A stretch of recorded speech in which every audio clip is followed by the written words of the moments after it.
amigos? ¿Cómo están? Bienvenidos a Radio Uruguay, bienvenidos a La Máquina de Pensar. ¿Cómo andan? Arrancamos arrancamos el miércoles aquí en La Máquina de Pensar.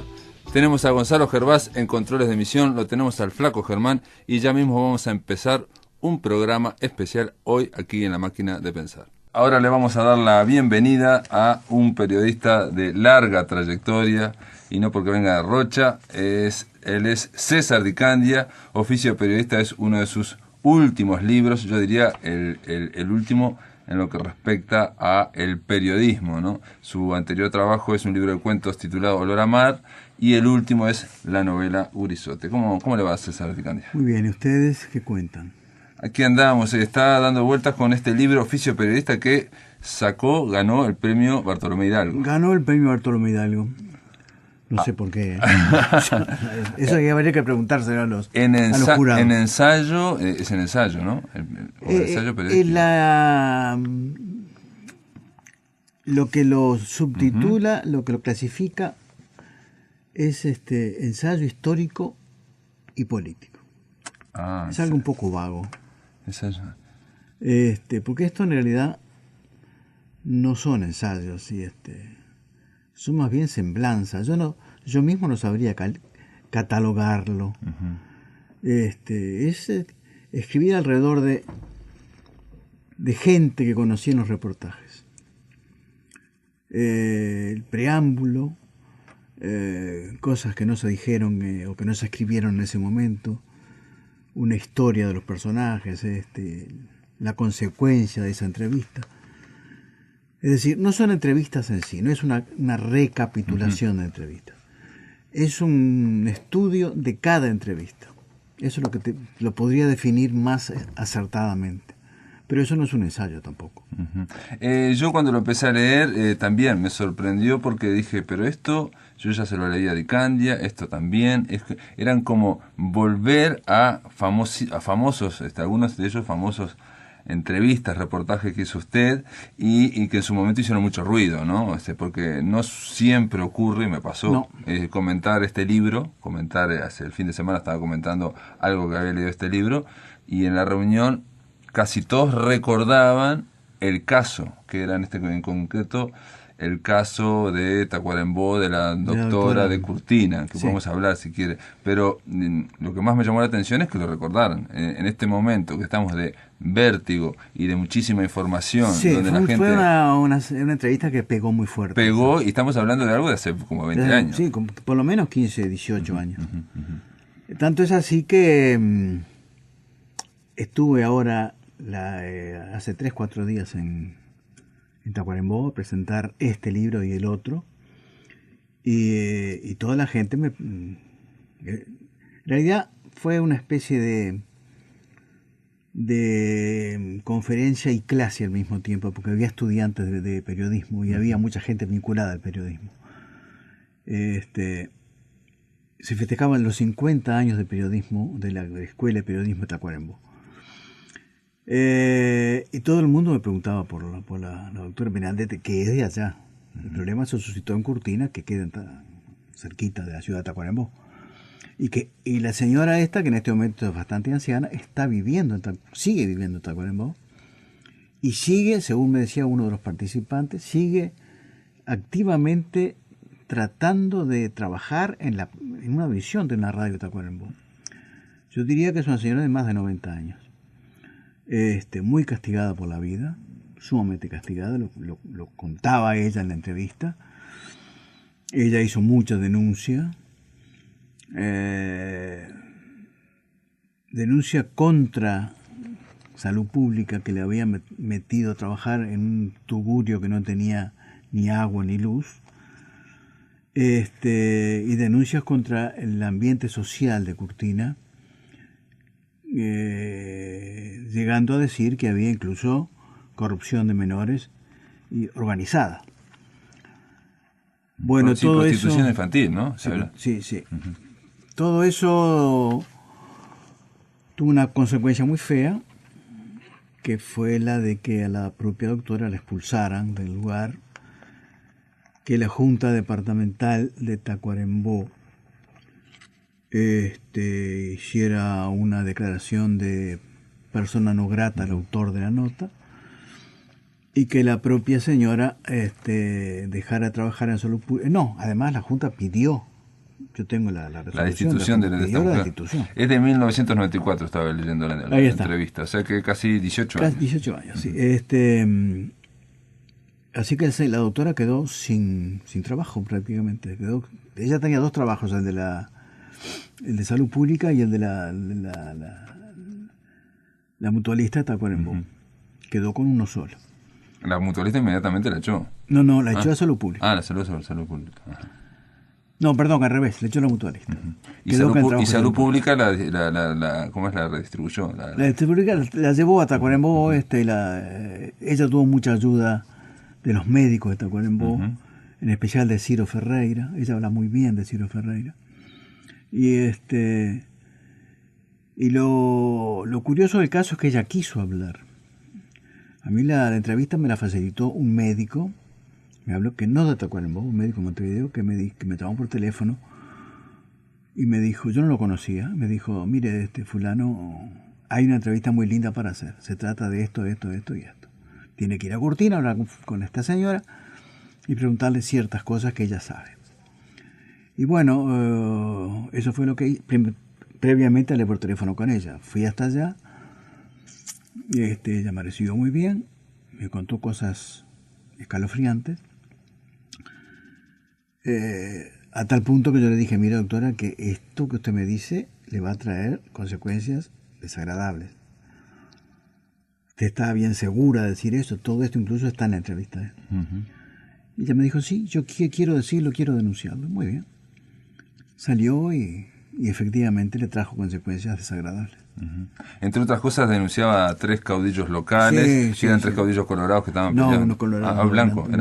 Curtina es un lugar en ese momento dominado por los blancos. Por los blancos, eran 3 caudillos blancos que estaban peleando entre sí, pero cuando ella los denunció a los 3... ella hizo denuncias de todo calibre, políticas y sociales, y de la gente en sí, de los caudillos, de los estancieros locales que tenían derecho de pernada sobre las esposas las futuras esposas de sus peones.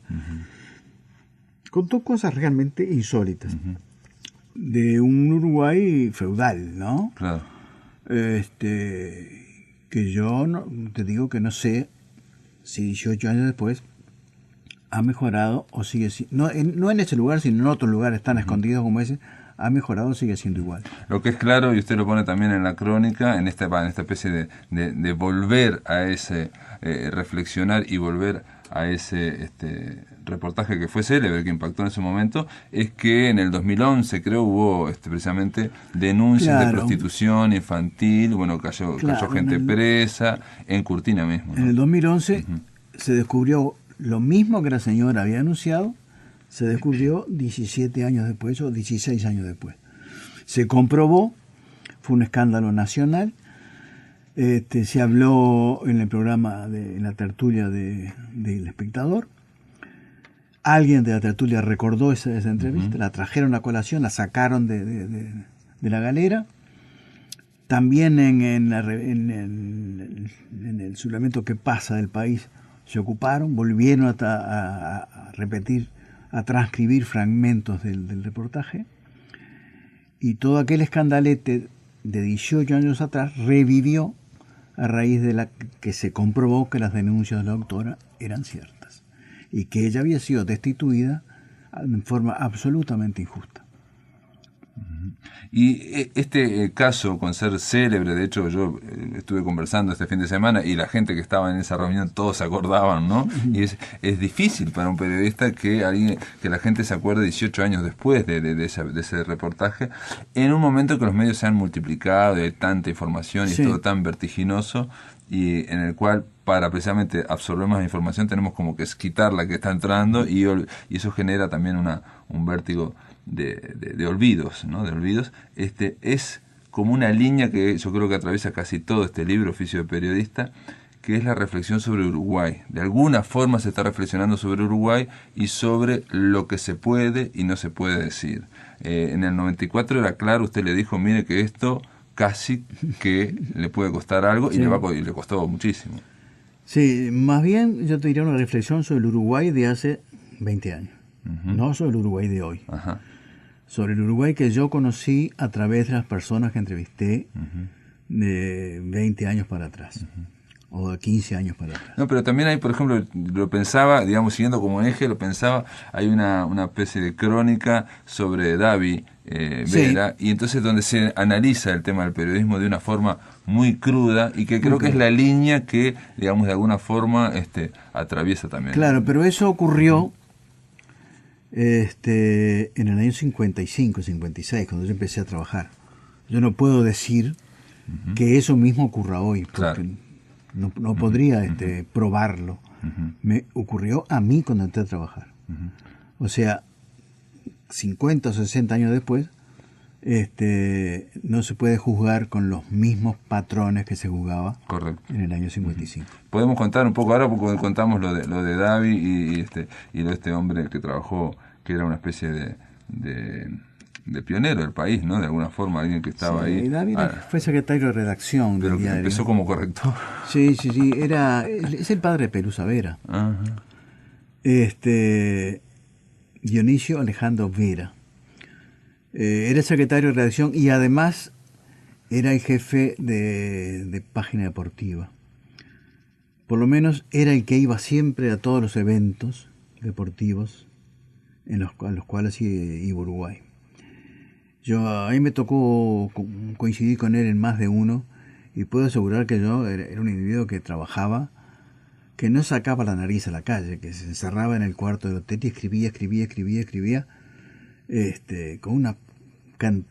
con una habilidad y con una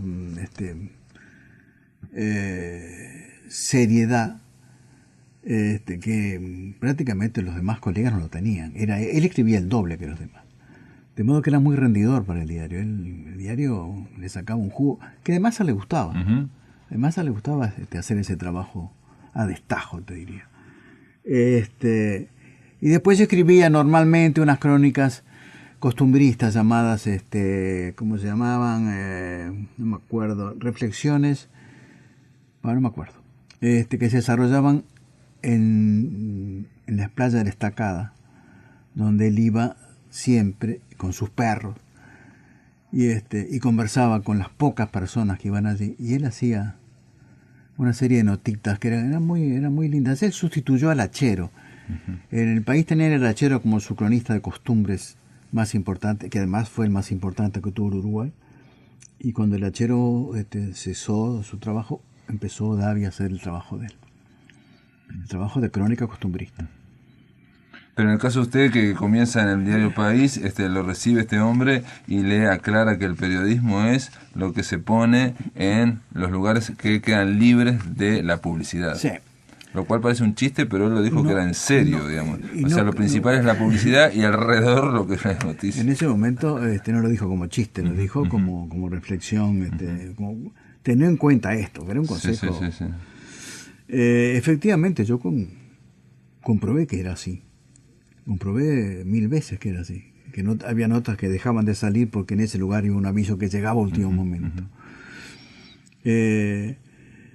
No hay que olvidar tampoco que los diarios en ese momento y ahora, no digo que ahora lo hagan, pero digo que los diarios siempre han sido, y las radios menos las oficiales y los canales menos los oficiales, han sido siempre medios o vehículos para ganar dinero o para servir de sostén a un partido político. Sí, son empresas, digamos. Son empresas, de modo que la empresa tiene necesidad de sobrevivir. ¿Cómo sobrevive? Poniendo avisos.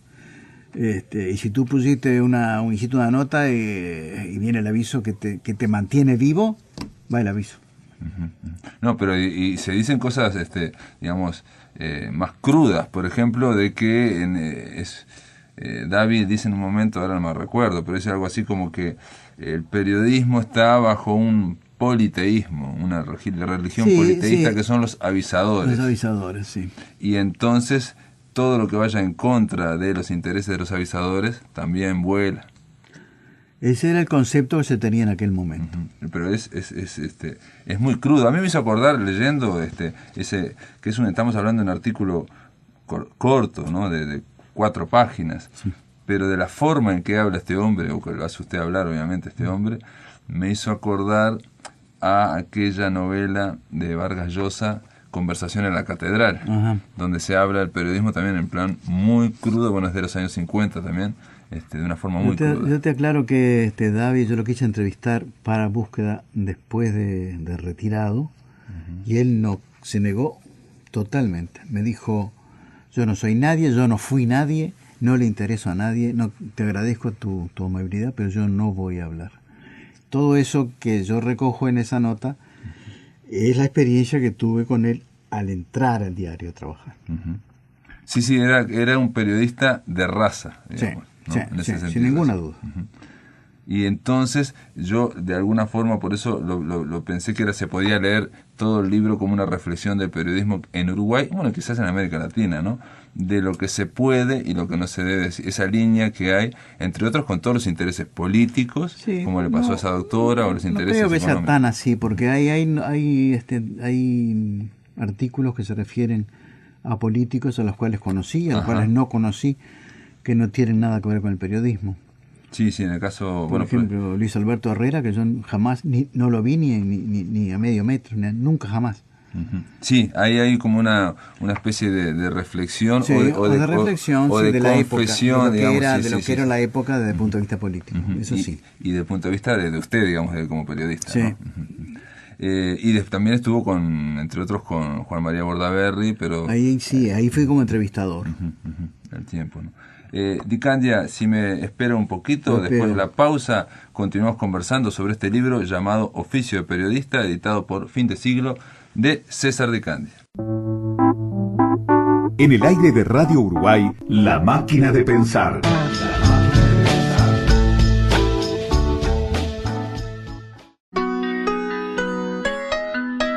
Para comunicarte con La Máquina, envía un SMS al 099 780066 o un correo electrónico a lamaquinadepensar@adinet.com.uy.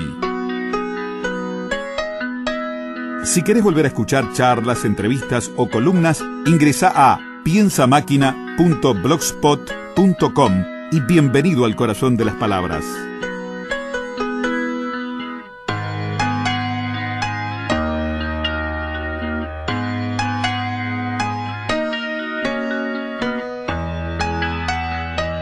Amigos, continuamos aquí, estamos en La Máquina de Pensar, estamos conversando con el periodista César Di Candia, Oficio de Periodistas. Quedó planteada antes de la pausa en este libro que es, sí, casi me va a convencer que es medio inclasificable, ¿no? Sí, no, es impresionante. Sí.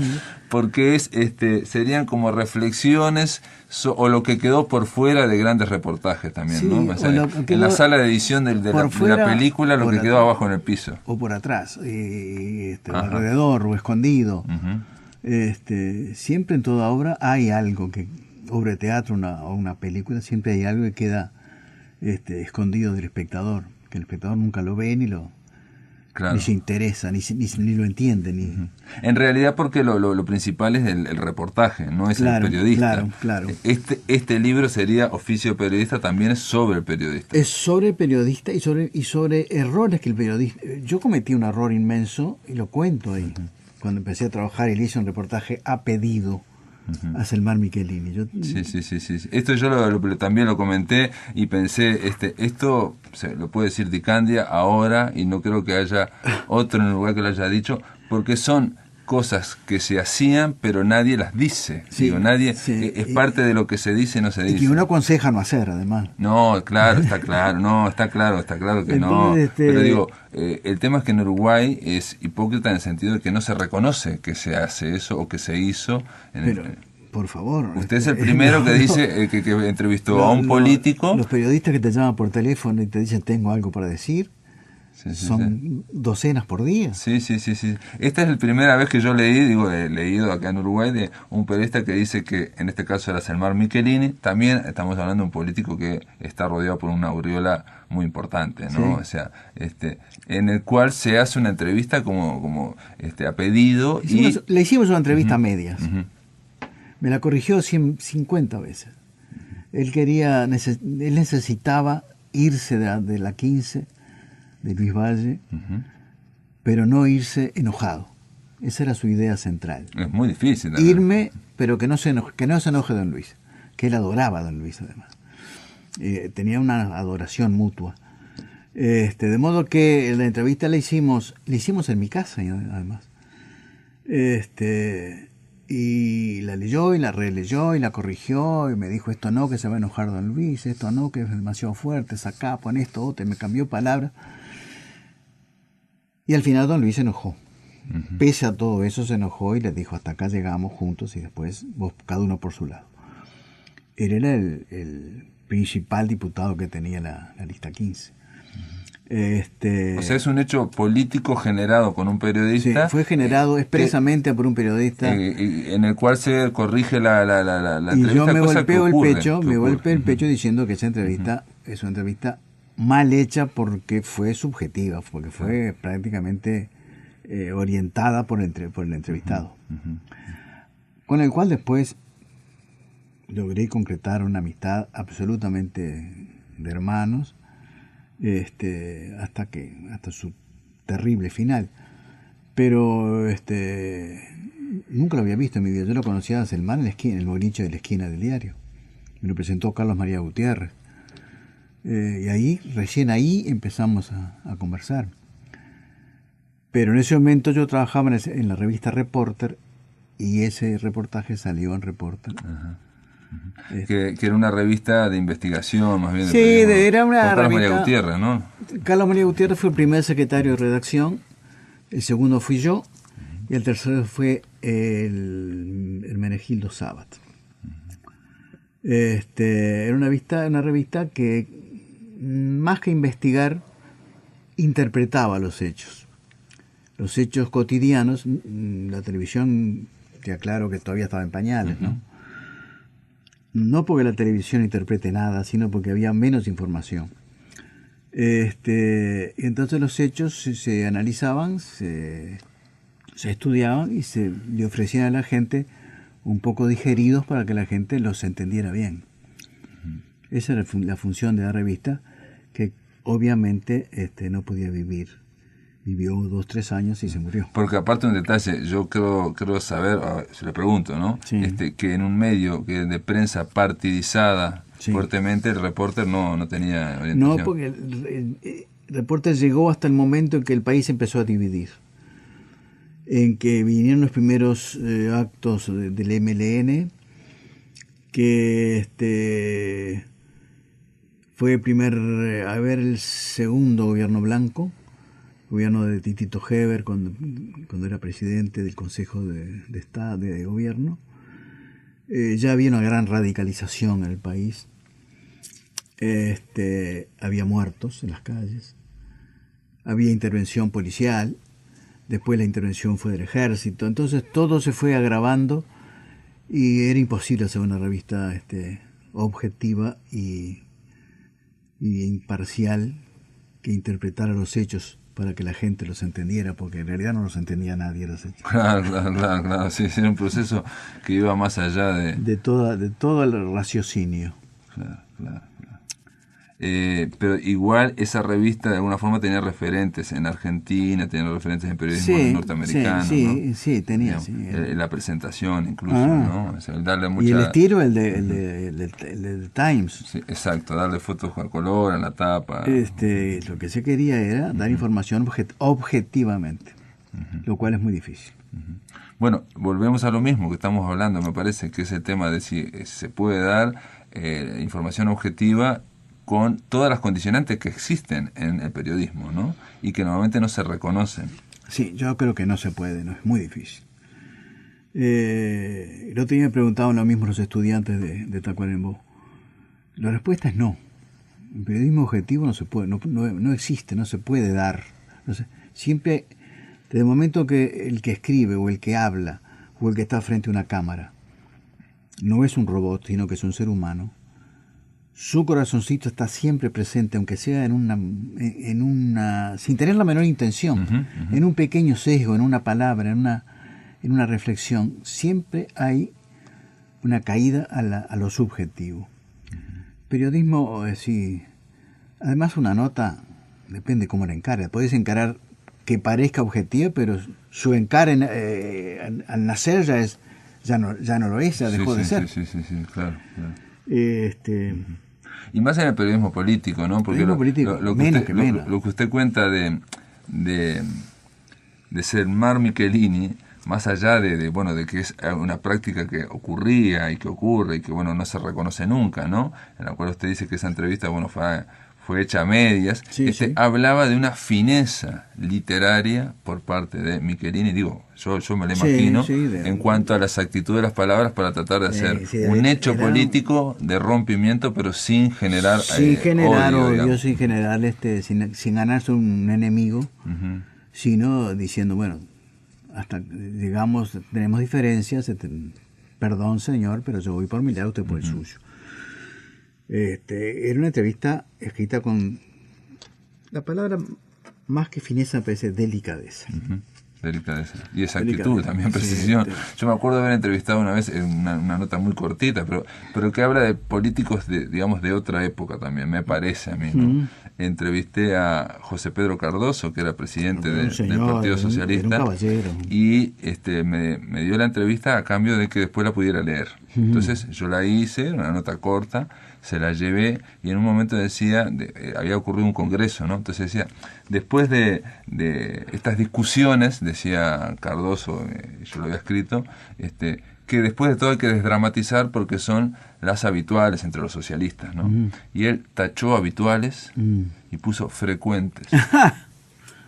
Porque no es lo mismo que sea frecuente a que sea habitual. A mí el doctor Quijano, cuando yo escribía para Marcha, escribía una sesión humorística en el año del golpe de Estado fue, o el año anterior, cuando se venía ya todo aquello, y él me decía, me llamaba y se sentaba conmigo, era todo un dios del periodismo. Era un señor, era más que un señor, era una especie de tótem del periodismo. Entonces, muy caballerosamente me sentaba y me decía, Di Candia, quite ese adjetivo, ponga este otro, porque no hay por qué herir a la gente. Estamos en un momento tan difícil, vamos a no precipitar las cosas, decía. Y las cosas se precipitaron igual, pero él por lo menos trató de evitarlo en el lenguaje que se usaba en su semanario. Él estuvo muy en contra de ciertos hechos del MLN que le rechinaron, y lo escribió, además, definiendo que la violencia, o diciendo que la violencia no conducía a nada, al contrario. Pero estábamos hablando de un periodista de otra época, de los que ya no existen, ¿no? Y en políticos usted también, y es ahí está también el oficio del periodista, de tratar de recrear parte de estos momentos que serían, digamos, si fuera un video, estos videoclips, el backstage de la película, ¿no? El detrás de cámara, ¿no? Lo que no debe aparecer, porque eso es lo que en la previa o en la posterior, por ejemplo, con Bordaberry, ¿no? Con, Bordaberry padre, me refiero, ¿no? El trato entre Frío, Cortés, el choque. Sí. Y cierto agrado por parte de Bordaberry de que usted fue frontal. Hicimos una entrevista tirante pero cordial. Tirante, porque yo le dije de entrada que no era cuando me dijo mi amigo, siéntese amigo, no, yo no soy amigo suyo. Vamos a trabajar como periodista, preguntador y persona entrevistada. Y lo aceptó y estuvo muy muy bien, no se enojó, me demostró una cierta apertura, Entre otras cosas me dijo, porque yo se lo pregunté, me dijo, mi hijo no creo que siga política. ¿Sí? Estoy seguro que él no va a seguir la carrera política, y ya lo ve, se equivocó. Sí, sí, la visión política. Él odiaba a los políticos, los odiaba de una forma irracional. Al leer esa, digamos, posterior a la entrevista en la cual, bueno, Bordaberry primero lo recibe, se produce ese choque y después lo despide, siempre con el odio a los políticos, pero la palabra político, primero que sorprende porque él era político, ¿no? Bueno, él no se consideraba político, él se consideraba un técnico que lo habían llamado para dirigir el país. No, él no se consideraba... Él no creía haber hecho una carrera política. Y la prueba está que fue electo primero senador ruralista dentro del Partido Nacional y después presidente de la República dentro del Partido Colorado. A él no le interesaban los colores, le interesaban las personas, le interesaban las corporaciones, que fue lo que le propuso después a los militares para una reforma constitucional, y los militares le dijeron que no y lo sacaron del fundillo. Por eso digo, en esa forma de hablar, a mí me da la impresión de alguien, digamos, en el sentido, a ver, no quiero ser duro, pero en el sentido, en la concepción que tenía el fascismo de los políticos, en el sentido de que no eran necesarios los políticos. Para vivir la sociedad, en que la comunidad, el país, los políticos sobran. Sobran. Además, él era un elegido de Dios. Son negativos. Esa fue la otra. Porque eso no solamente me lo dijo a mí, sino que lo escribió en varias oportunidades. El gran error de la historia es haber aceptado las teorías de Rousseau. ¿Cómo se dice? El pueblo no es el que gobierna. La soberanía no reside en el pueblo. La soberanía reside en Dios. En la providencia, Dios, sí, la providencia. Dios es el que designa a quién debe gobernar. Por destinos, por caminos misteriosos, ¿no? Sí, los caminos, los renglones torcidos de Dios, digamos, ¿no? Él le pregunta, si no, ¿cómo llegué yo a ser presidente? ¿Cómo llegué? ¿Cómo se explica? Explíquemelo usted. Sí. Él decía que cuando se ve la decadencia de la humanidad empezaba con la Revolución Francesa. Claro, con la etapa moderna. El momento en que se consideraba que el pueblo era el que generaba la autoridad y la soberanía. Claro. Y un paso más después, digo, a ver si me ocurre, que lo estoy escuchando, un paso más adelante dio después Aparicio Méndez cuando escribió que Montesquieu había dicho que los tres poderes, ¿no? Pero Aparicio Méndez era un payaso, perdóname. Sí. Yo no quiero herir a Aparicio Méndez, que está muerto. Aparicio Méndez es otra cosa. No se puede comparar con nada. Porque era un señor que lo trajeron, que lo sacaron de la galera. Si tuvieron a De Micheli no les gustó, bueno, vamos a traer a otro. Siempre los militares se preocupaban de traer juristas o de traer personas muy vinculadas con el derecho. Es por la obsesión un poco uruguaya de que todo más o menos tenga un viso de legalidad. Claro, y un jurista al cual pudieran dominar. Claro. A Bordaberry no lo pudieron dominar. A Bordaberry se les planteó cosas que ellos no lo aceptaban. Y iban más allá que los militares, Bordaberry. Y lo sacaron. Bordaberry le juró odio eterno. Puso en su ítem de odios, además de los políticos, a los militares. Pero porque quisieron ser políticos, le dijo. Cuando yo lo entrevisté, Bordaberry odiaba a los políticos, a los militares, y creía que todo era una conspiración masónica. Ahí va, sí, el tema. Esas eran las dos explicaciones. Una, por un lado, la providencia que le había llevado a él, y todos los otros problemas que se habían surgido. La masonería que dominaba a los militares, dominaba a los políticos, dominaba al MLN incluso. Él decía que en la masonería, que en el MLN había mucha gente perteneciente a la masonería. Sí, es una cabeza interesante. Y sí, yo creo que su cabeza estaba en el franquismo, ¿no? Estaba más vinculada al Franco de los años 36, de 1936 en adelante, hasta que termina la Guerra Española, que al tiempo en el cual le tocó vivir. Usted lo describe como un monje austero, ascético. Era un monje absolutamente. Premoderno, digamos. Sí. Austero al punto tal que que después del golpe y después de haber sido expulsado por los militares, él nunca andaba con guardia ni con nadie, iba en ómnibus todas las semanas al campo. Él no se preocupó, andaba por la calle, él decía que la gente lo saludaba. Solamente uno me dejó de saludar, me dijo. ¿Quién fue? Jorge Vaz. Le digo, pero, ¿verdad? ¿Cómo no lo va a dejar de saludar si usted lo mandó preso? Si usted era compañero de banco de él del liceo y lo mandó preso, era su amigo. Y lo mandó preso inútilmente, tontamente, porque no teníamos ningún motivo. Al mes lo largaron. Sí, una decisión muy difícil, le digo. Di Cándida, después de la pausa volvemos y ya terminamos esta entrevista para conversar sobre también los límites de la racionalidad. En el aire de Radio Uruguay, La Máquina de Pensar.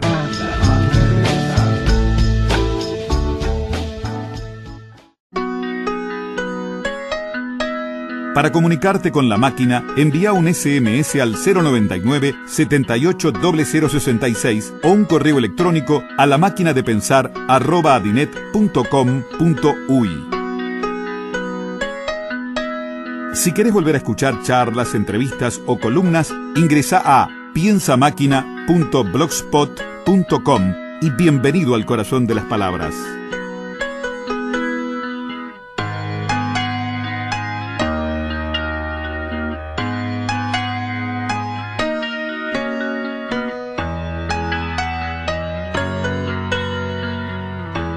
Estamos aquí conversando en La Máquina de Pensar con el periodista César Di Candia en torno a este libro, Oficio de Periodista, que ganara el último Bartolomé Hidalgo, fue otorgado en la Feria Internacional del Libro, a el ensayo, no sé si ensayo periodístico, al ensayo, digamos, ensayo periodístico, ensayo sobre la memoria, la historia de Uruguay.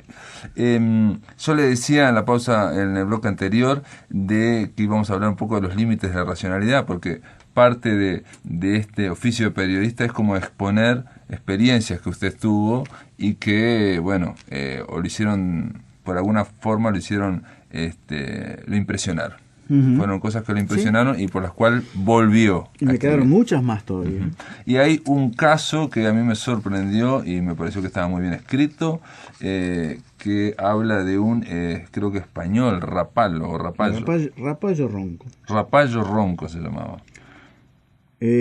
Rapallo Ronco fue uno de los tantos personajes extraños que llegan a los diarios.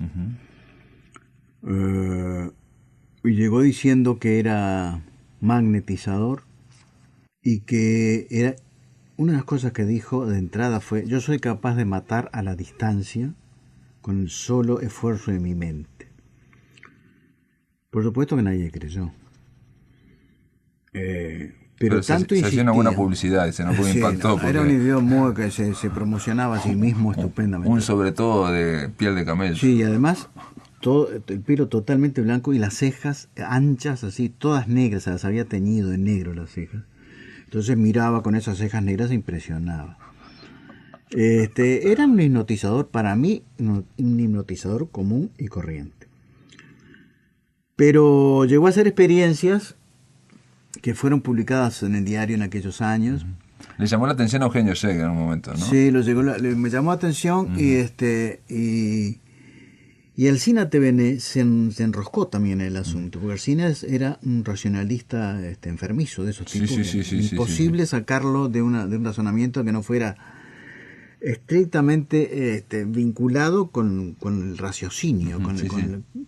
Él no se apartaba un instante era un cerebral, un tipo uh-huh. Que no admitía nada que estuviera fuera del entendimiento o de la inteligencia. Uh-huh. Era alguien que era 2 más 2, 4 y era todo causa y efecto. Y sin adjetivos, sin nada. Exacto, y la imaginación solo para las películas o para la parte de ficción, pero para la realidad era seco. Y Alsina como... decía, se enroscó porque lo que quería era desarmarlo a este hombre, quería ponerlo en ridículo. Pero primero hicieron una prueba antes que viniera Alsina. Entonces hicieron una prueba, donde Alsina estuvo además.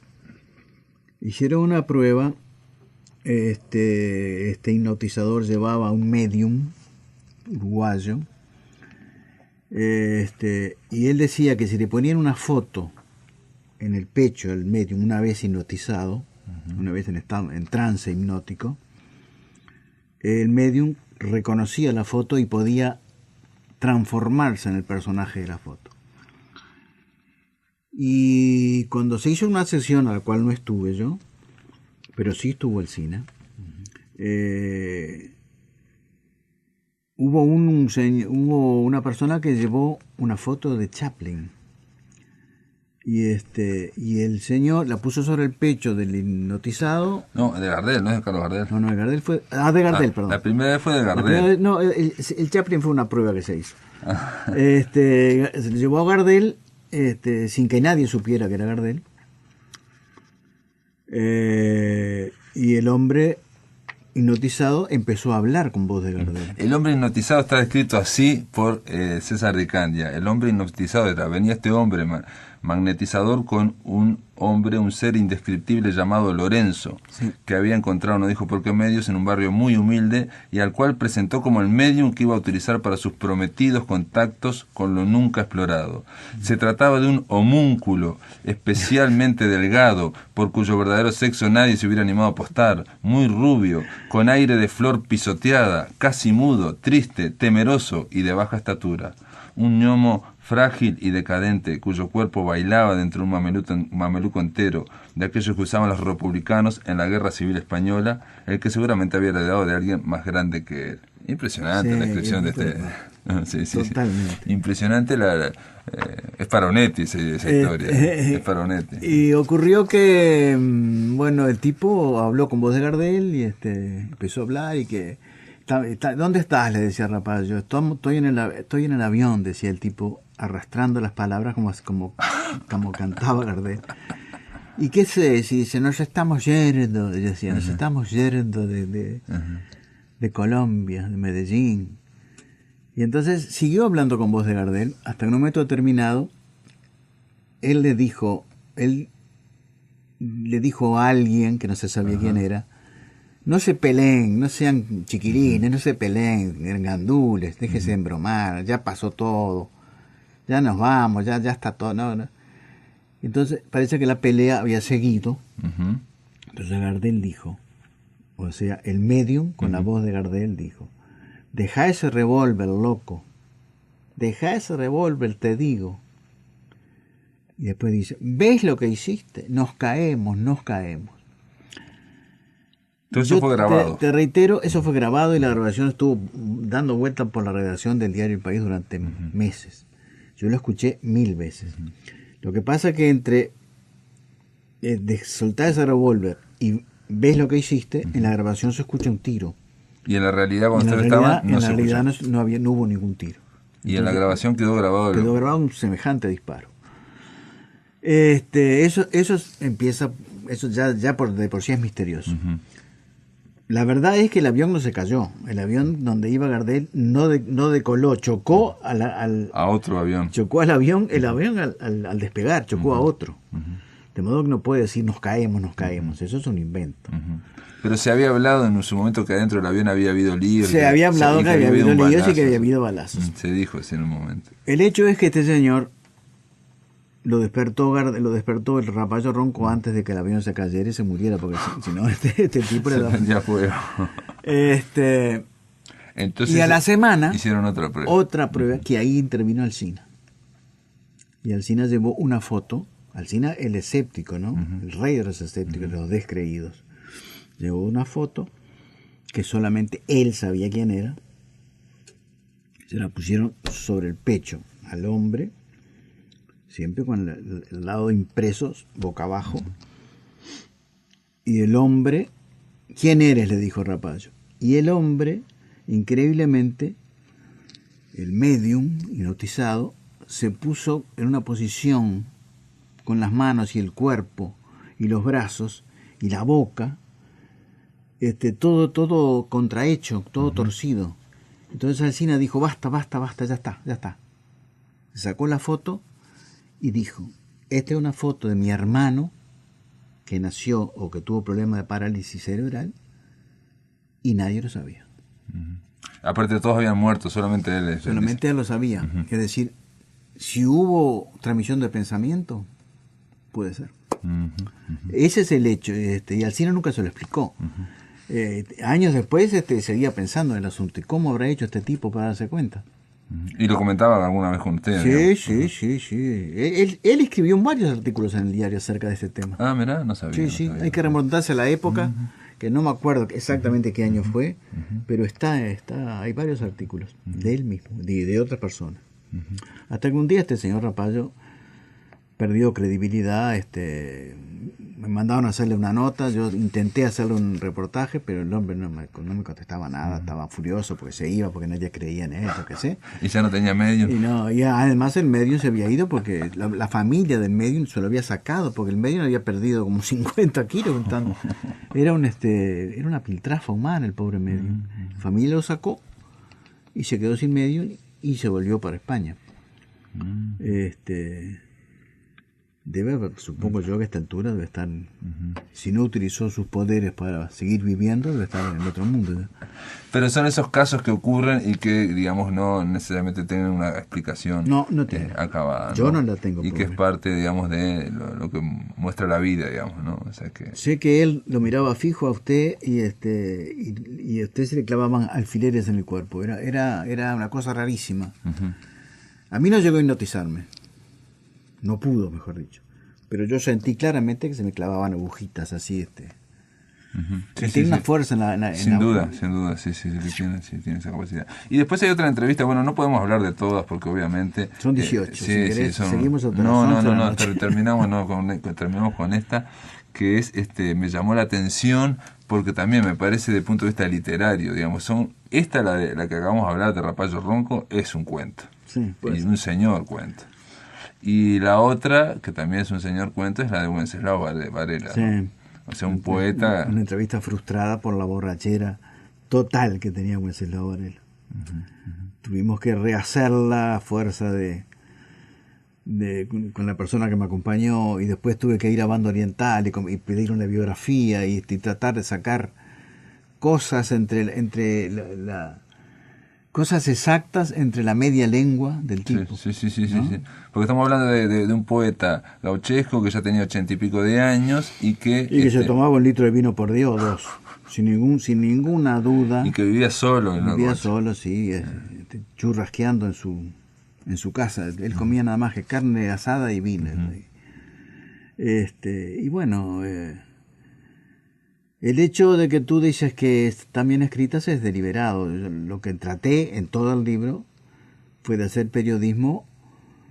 No es una pretensión, no es una inmodestia. Te digo lo que traté de hacer. Periodismo literario, un periodismo que fuera información mezclada con el oficio del escritor. Sí, convivencia, claro. Y creo que salió así. En el caso de Wenceslao Varela es porque, digo, los diálogos que se traducen y que se ven ahí hablan de alguien que está, digamos, más allá del bien y del mal, y es alguien que está, digamos, como si hay, no sé, digo, alguien que no aparenta en ningún momento de la entrevista ser un poeta. Entonces ahí está el misterio de la poesía. Ni le interesaba la poesía, ni creía que fuera un buen poeta, ni... A esa altura de la vida le interesaba el vino. Y él decía, yo me quiero pelar. No quiero estar más acá. No me interesa. Y era un buen poeta. Fueron los últimos grandes poetas. No, pero sin duda, pero ahí está el misterio, digamos, de alguien que aparentemente no le interesa y habla constantemente como si fuera, no sé, un hurgador ahora, con el debido respeto a los hurgadores que puede haber, digamos. Sí, ¿no? pero era un individuo muy descuidado consigo mismo, digo. No le interesaba nada. Ni vestir bien, ni aparentar ser limpio, ni aparentar ser culto. No. Un hombre casi sin dientes, que ya no. La vida le había pasado por encima, digamos. Ya no la quería más. Muy mal hablado y aparte un poco con mucha conciencia, autoconciencia de que estaba jugando el último partido, los últimos minutos. Sí, tenía conciencia total y lo estaba buscando además. Yo tuve la impresión de que a la huesuda, como él decía, la estaba esperando. La estaba esperando bien, sin miedo, sin angustia, sin ningún problema. Bueno, pero con una conciencia que yo creo que también puede ser artística, digamos, total, sí. Sin mentirse en absoluto. Sin mentirse, sí señor. Sabiendo que son los últimos minutos, chao. Y bueno, la pude hacer gracias a que me ayudaron. Si no, no hubiera podido. Y termina de una forma brillante preguntando, no sabes si allá... No sabes si del otro lado del mundo, del otro lado a donde voy, del otro lado hay vino. Hay boliches del otro lado, del más allá. Impresionante. Bueno, César Di Candia, Oficio de Periodista, es el libro. Hemos dado un repaso bastante largo, por suerte, pero digo, quedan muchas historias y quedan muchas anécdotas. Y sobre todo, yo creo que ahí el sentido literario de este libro está en que trata de cada anécdota perdurar un poquito más allá de la información, ¿no? Sí, ¿no? Sí. Pero yo no pretendo de ninguna forma dar cátedra con esto, ni enseñarle a nadie, ni decir, este es el camino que deben tomar los periodistas. No, ese es el camino que tomé yo. Cada cual toma el que quiere. De pronto hay caminos mejores que este. Yo además estoy dispuesto, porque tengo ganas y porque además el editor me lo pide, de hacer una segunda parte, que vendrá dentro de un año. Pero tengo material, hay mucho material que... Fíjate, yo hice 500 entrevistas. Tú vas pensando en la de búsqueda, ¿no? Básicamente. Sí, ¿no? En búsqueda y en el país llegué a hacer unas 50 más o menos. En ¿Qué pasa? Y bueno, de repente, el año que viene nos volvemos a encontrar. Muy bien, gracias por estar acá en La Máquina de Pensar. Gracias a ti por tu generosidad, por tu amistad. Esto ha sido todo, amigos. Hasta mañana. Continuamos mañana en La Máquina de Pensar, aquí, en Radio Uruguay.